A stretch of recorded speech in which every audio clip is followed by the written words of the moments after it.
Hey everybody, welcome to the channel. My name is Kurt. If you're new here, this is our van that we call Diamond. It's a 2021 Chevy Express 2500 Extended.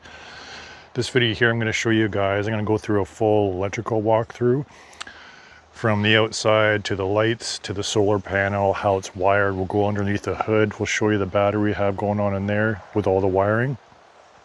And then we'll go inside the van and we'll show you everything that we have for electrical, how we power things, of the house batteries and all that works. So thanks for joining us, and let's get into it.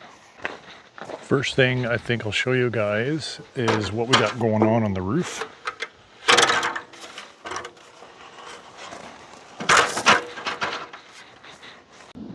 All right, so starting from the roof of the front, we've got these aux beam V series off-road lights.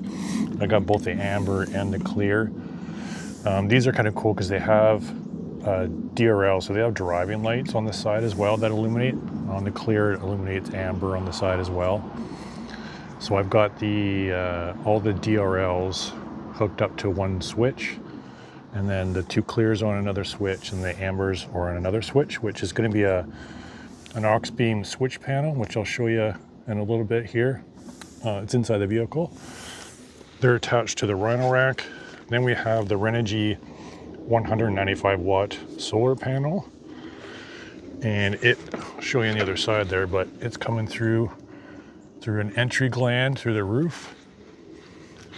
The wiring for these spotlights I run them across the bottom here, zip tied, and then just on the roof here I just use some black silicone, and it seems to be holding to the roof. Coming down to, this is a windshield wire hider that you can get. I got it off Amazon, but the adhesive tape that comes with it is total garbage. So I went and took that tape off and then just put the heavy duty 3M adhesive tape on it, and it's solid, like it hasn't moved at all. So that runs down to the hood, underneath the hood to the switch panel, which I'll show you shortly here. Next is the Nomadic Air Plus roof vent. It has the smoke lens on it, which is totally amazing. We love this thing. You can have it open while it's raining, while you're driving. It has an automatic setting on it where you can just set the temperature and it will regulate the temperature. So when it gets to the desired temperature, the fan will shut off. If it's too hot, it'll regulate the speed of the fan for how hot it is inside the van. So I'll show you the controls for that when we get inside, but that's how it looks like on the roof. We do have a Starlink Mini mounted permanently up here. This was a mount that I just found on Amazon, and it fit perfectly for this Rhino rack. I think someone probably just 3D prints these, but it seems to be pretty solid and it's holding that well.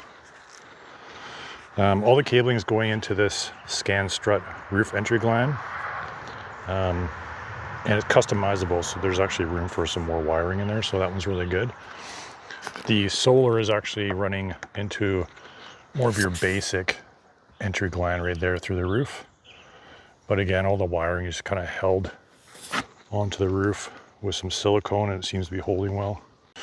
I have two NOCO shore power plugs. This one here I use, it's attached to a NOCO, I think it's a 2 amp or 1 amp battery maintainer. So when the vehicle's parked for a long time, it maintains the vehicle battery, so it keeps it in top shape. This one here is the actual shore power that I have plugged into the power stations inside. This one has a dual plug in there, so I'll show you that after and kind of explain how that works.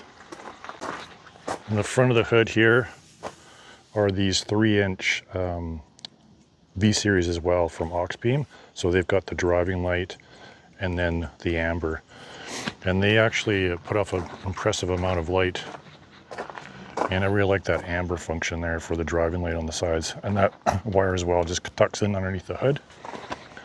So speaking underneath the hood, let's pop the hood and I'll show you what we got going on down there.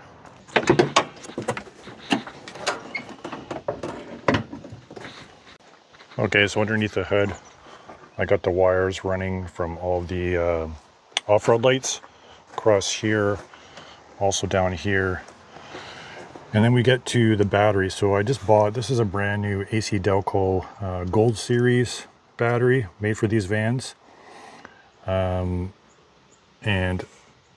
I did get the brass battery post extenders so you can add more wiring.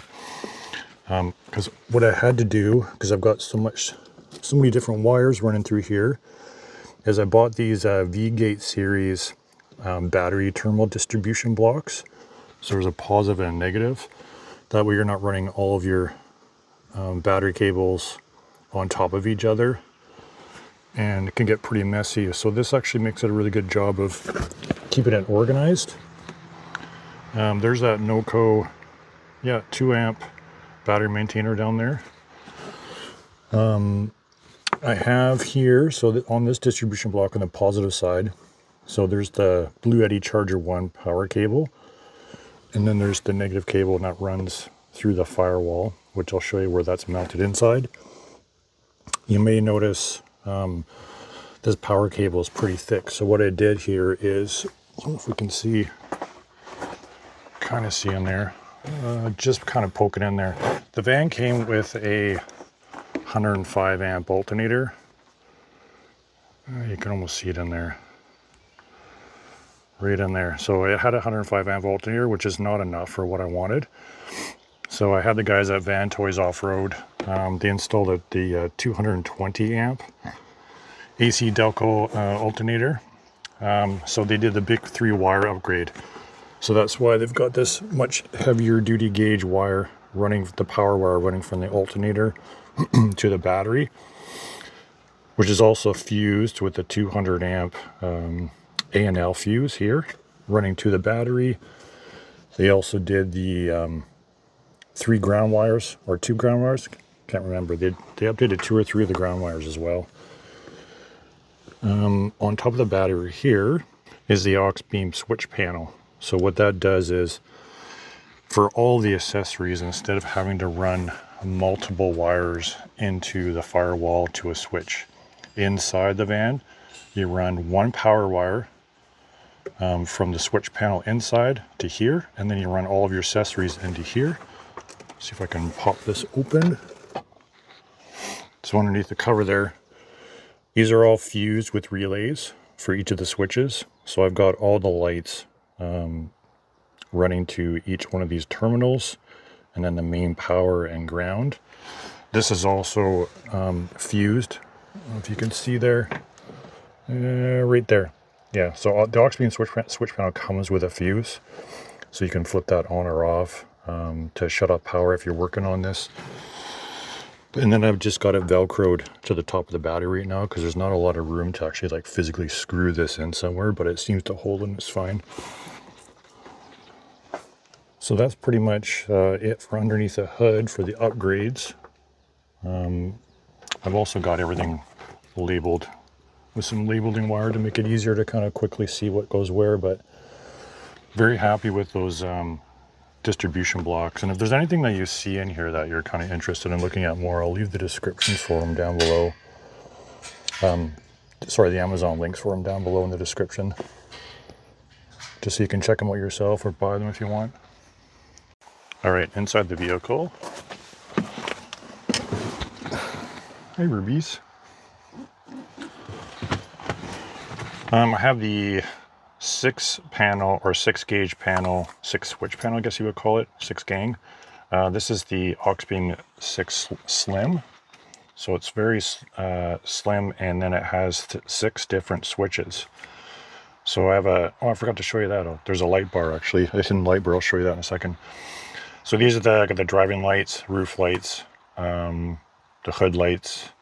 So everything's controlled here. You can do it independently or all at once. And it has different modes. I haven't played around with all the different modes, but you can change the colors on the switches and everything. What else do I have right here? Oh yes, so we have the Wolfbox rear view camera. This has been amazing for us because, you know, with these vans, and you do the van build, you got the back windows tinted, and I put window covers back there. I don't know if you can see back there or not, but you can't really see out the back. So what this is a rear video camera and a front camera with a dash cam as well.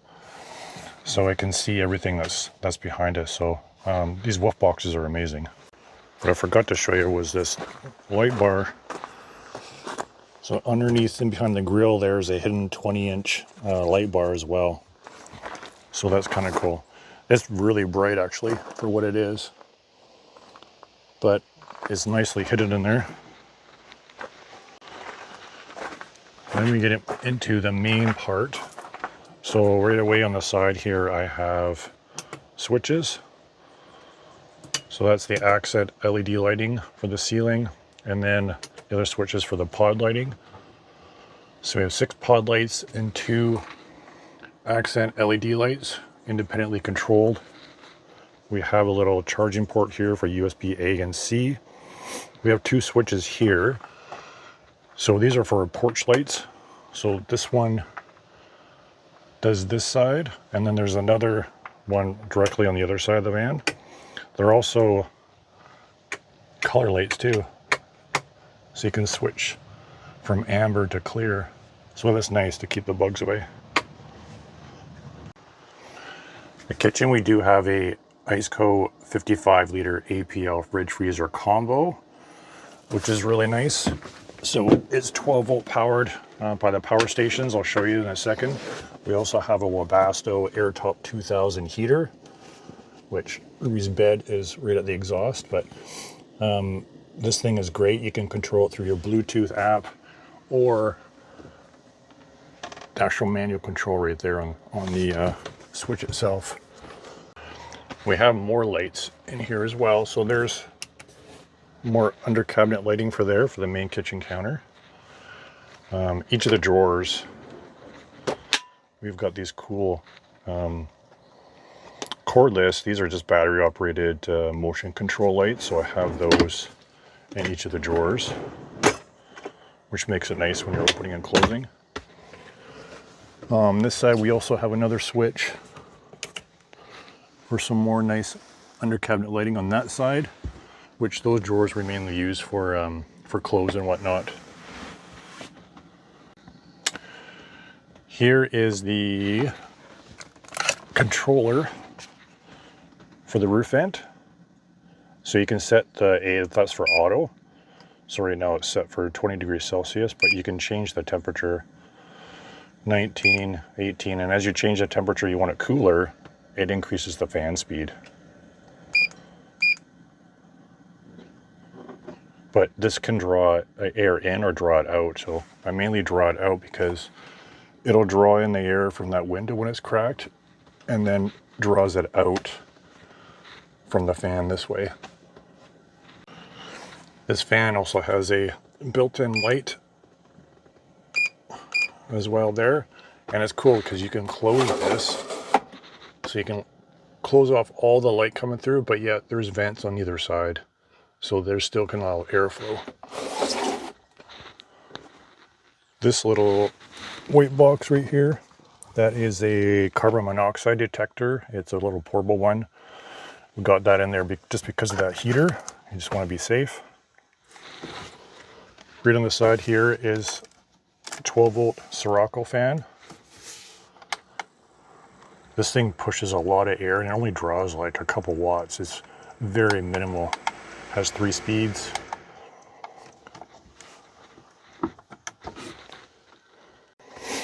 Now the main power for the house power that powers everything inside here is underneath here, underneath the bed, which what I'll do is I'm going to push this bed back a couple feet and then I'll have full access and I'll lift the top here and then I can show you everything that's going on down there.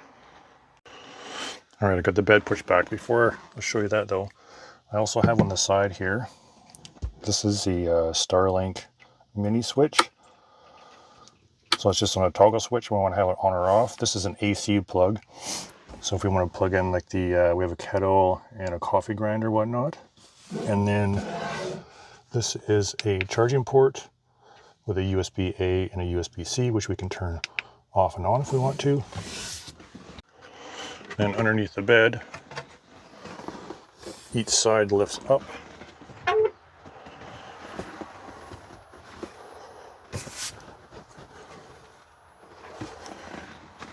And this is the main power for what we call the house batteries.